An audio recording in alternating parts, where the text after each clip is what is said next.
시간 다 함께 하나님 말씀 살펴보도록 하겠습니다. 오늘 하나님께서 우리에게 주신 말씀은 느헤미야 8장 1절부터 18절까지의 말씀인데요. 우리 12절까지만 봉독하도록 하겠습니다. 느헤미야 8장 1절부터 12절까지의 말씀을 받도록 하겠습니다. 모든 백성이 한꺼번에 수문 앞 광장에 모였다. 그들은 학자 에스라에게 주님께서 이스라엘에게 명하신 모세의 율법책을 가지고 오라고 청하였다. 일곱째 달 초하루에 에스라 제사장은 율법책을 가지고 회중 앞에 나왔다.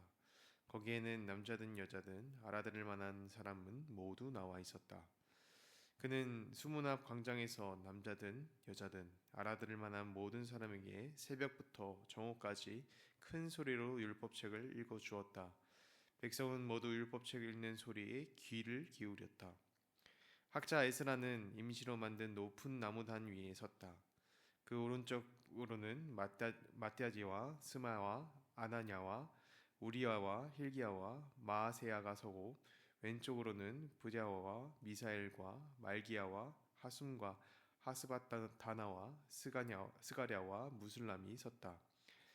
학자 에스라는 높은 단 위에 서 있었으므로 백성들은 모두 그가 책을 펴는 것을 볼 수가 있었다. 에스라가 책을 펴면은 백성들은 모두 일어섰다. 에스라가 위대하신 주 하나님을 찬양하면 백성들은 모두 손을 들고 아멘 아멘 하고 응답하고 엎드려 얼굴을 땅에 대고 주님께 경배하였다. 레위 사람인 예수아와 바니와 세라바와 야민과 악굽과 사부대와 호브디아와 마아세야와 그리다와 아사랴와 요사밧과 하난과 블라야는 백성들이 제자리에 서 있는 동안에 그들에게 율법을 설명하여 주었다. 하나님의 율법책이 낭독될 때에 그들이 통역을 하고 뜻을 밝혀 설명하여 주었으므로 백성은 내용을 잘 알아들을 수 있었다. 백성은 율법의 말씀을 들으면서 모두 울었다. 그래서 총독 느헤미야와 학개 에스라와 제사장과 백성을 가르치는 레위 사람들이 이날은 주의 하나님의 거룩한 날이니 슬퍼하지도 말고 울지도 말라고 모든 백성을 타일렀다. 느헤미야는 그들에게 말하였다. 돌아들 가십시오. 살찐 짐승들을 잡아 푸짐하게 차려서 먹고 마시도록 하십시오. 아무것도 차리지 못한 사람들에게는 먹을 몫을 보내주십시오. 오늘 우리 주님의 거룩한 날입니다. 주님 앞에서 기뻐하면 힘이 생기는 법이니 슬퍼하지들 마십시오. 레위 사람들도 모든 백성을 달래면서 오늘은 거룩한 날이니 조용히 하고 슬퍼하지 말라고 달렀다. 모든 백성은 배운 바를 밝히 깨달았으므로 돌아가서 먹고 마시며 없는 사람에게는 먹을 것을 나누어 주면서 크게 기뻐하였다. 아멘. 오늘 우리에게 주신 말씀의 제목은 말씀 앞에 선 성도입니다. 말씀은 성도를 채웁니다. 밥을 못 먹고 물을 못 마시는 몸은 점점 죽어가듯이 말씀이 끊긴 삶은 영적으로 죽은 삶과 다르지가 않습니다. 건강한 사람이 육체를 움직이는 영양분이나 음식을 끊임없이 찾고 또 갈망하는 것처럼 건장한 성도는 하나님의 말씀에 목말라하며 또 반응하는 자세를 가집니다. 오늘 말씀의 이스라엘은 하나님 말씀에 영적인 갈급함이 있었습니다. 지난 포로기 70년 생활 동안 타지로 끌려가 살며 이 예배를 중단하였고 또 말씀을 가르치고 말씀을 배우는 것 역시 마음대로 할 수 없었기 때문에 영적인 공급에 제한이 있었던 것이죠. 말씀이 선포되지 않는 삶이 계속되다 보니 하나님을 향한 마음도 작아지고 또한 사명에 대한 열정도 약해진 모습을 보여줍니다. 이를 통해 우리가 바라보게 되는 것은 하나님의 말씀이 성도인 우리의 삶을 움직이는 동력이 된다는 것을 보게 됩니다. 성도는 말씀으로 일어서고 또 말씀이 들려야 생동력을 얻게 됩니다. 2절 에스라가 하나님의 말씀을 낭독하려 수문 앞 광장에 서자 말씀을 알아들을 수 있을 만한 모든 사람이 이 선포되는 말씀을 듣고자 나와왔다라고 합니다. 이 중에는 어린아이부터 또 노인까지 모든 이스라엘 사람들이 이 하나님의 말씀을 듣고자 자발적으로 나옵니다. 그리고 새벽부터 정오까지 모두가 하나님의 말씀을 집중해서 들었다라고 해요. 이들 가운데 말씀에 대한 목마름이 있었습니다. 6시간이나 되는 긴 시간이었지만 이 하나님의 말씀을 한 자라도 놓칠까 귀를 기울여서 집중해서 들었다라고 합니다. 지난 세대에 루마니아에 리처드 원브란트라는 목사님이 계셨는데요. 이 루마니아의 공산 정권이 들어서 마음대로 예배를 드릴 수 없게 되자 이 지하로 숨어들어서 또 지하 선교에 힘을 쓰신 목사님입니다. 그런데 어느 날 이 목사님이 루마니아 정부에 붙잡히게 되었고 또 14년이라는 긴 세월 동안 감옥에서 수감 생활을 하시게 되는데 이 수감 생활을 하며 성경도 모조리 압수되어서 읽을 수 있는 말씀조차 구하기가 어려운 삶을 보내셨다고 합니다. 이 14년이라는 세월 동안 말씀을 읽지 못하다 보니 하나님의 말씀이 어떤 것이었는지 그 감각마저 잃어버리셨다라고 해요. 물리적인 상황으로 말씀이 끊기게 되어버린 것이죠. 그때 어른분이 외웠던 말씀들을 떠올리면서 함께 수감하던 그 수감자들과 나누었고 또 동료 수감자들 또한 외우고 있었던 성경 구절을 나누면서 조금이나마 이 말씀이 공급되었다라고 합니다. 이 목사님께서는 이때 일상적으로 우리가 성경을 보고 또 말씀을 들을 수 있다라는 것이 또 말씀을 볼 수 있다라는 것이 참으로 소중한 것이다라고 깨달으셨다라고 합니다. 성도 여러분, 이처럼 말씀은 소중합니다. 일상적으로 말씀을 묵상하며 또 우리가 매주 선포되는 말씀 가운데에 어떤 습관적으로 말씀을 받기보다 하나님의 말씀을 소중히 여기면서 사모하시는 마음을 가지시길 바랍니다. 이스라엘 백성은 이 말씀 앞에서 또한 겸비한 태도를 보입니다. 우리가 한번 5절을 보면요, 에스라가 하나님의 율법책을 펴자 온 백성이 일어나서 그 말씀을 받았다라고 합니다. 이들은 하나님의 말씀 앞에서 엎드립니다. 하나님의 말씀 앞에서 경외하는 마음을 가집니다. 이는 이 말씀을 이후에 이 말씀을 받고 나타나는 이스라엘 반응으로 이들이 어떤 마음으로 하나님의 말씀을 대했는지 알 수가 있습니다. 13절, 온 백성이 이 말씀을 받은 후에 다음날 제사장들과 레위인들이 모여서 말씀에 대해서 자세하게 연구를 하게 됩니다. 그때 다가오는 절기에 따라서 초막절을 지켜야 된다라는 것을 알게 돼요. 이에 백성들은 말씀에 적힌 대로 나뭇가지를 가져와서 초막을 짓고 절기를 지키게 됩니다. 오랫동안 지켜온 적도 없는 낯선 절기이지만 이 하나님께서 말씀하셨기 때문에 그 말씀을 겸허히 받아들이는 것이죠. 우리는 하나님 말씀 가운데서 이러한 겸비한 자세를 가져야 합니다. 왜냐하면 하나님의 말씀은 성도를 구하기도 하고 또한 주신 대로 이루어지기 때문입니다.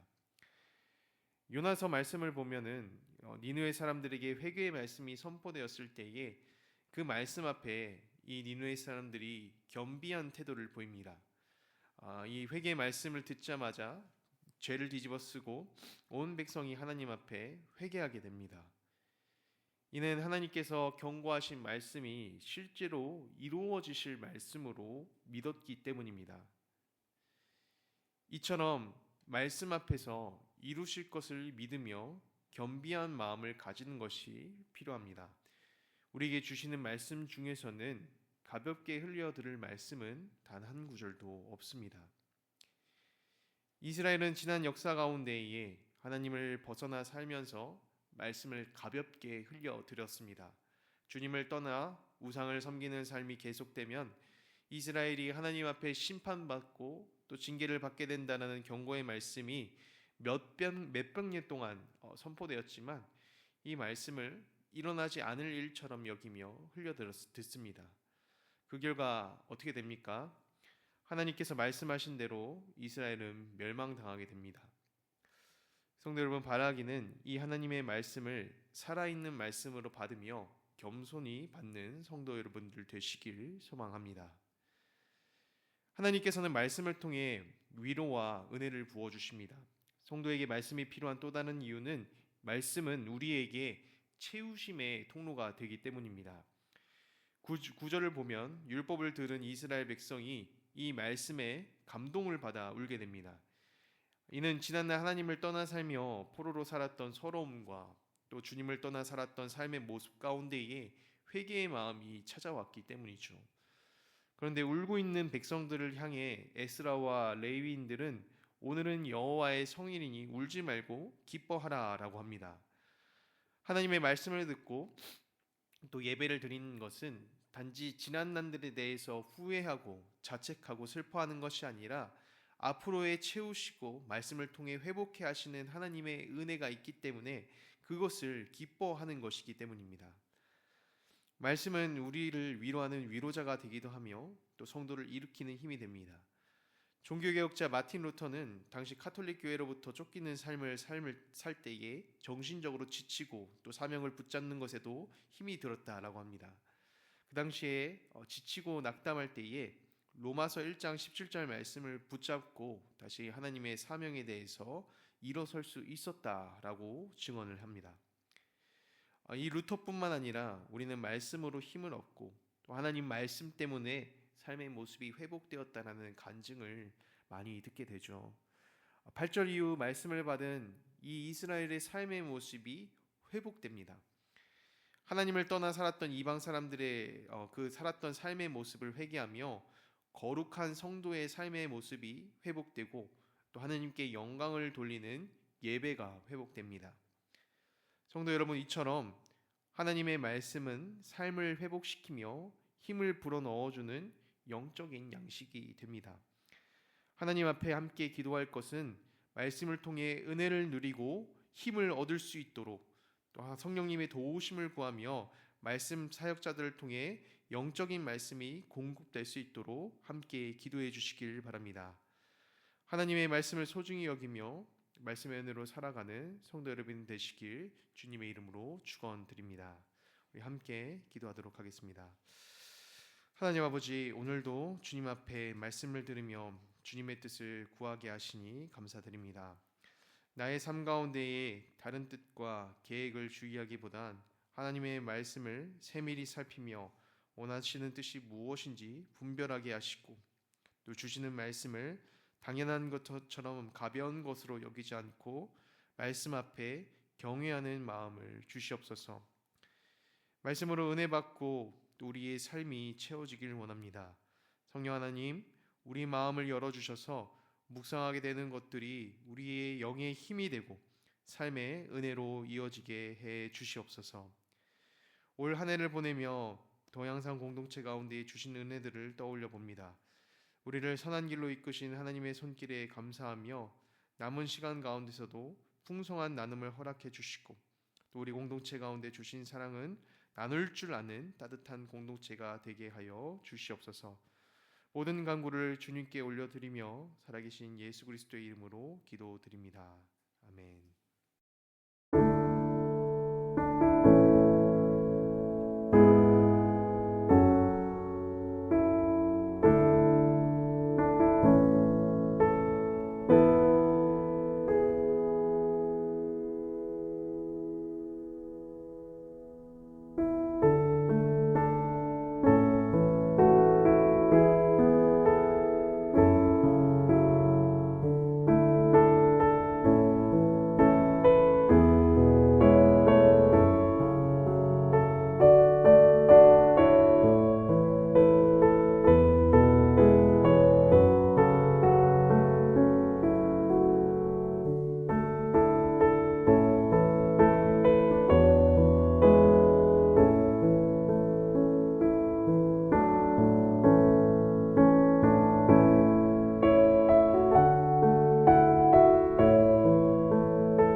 음.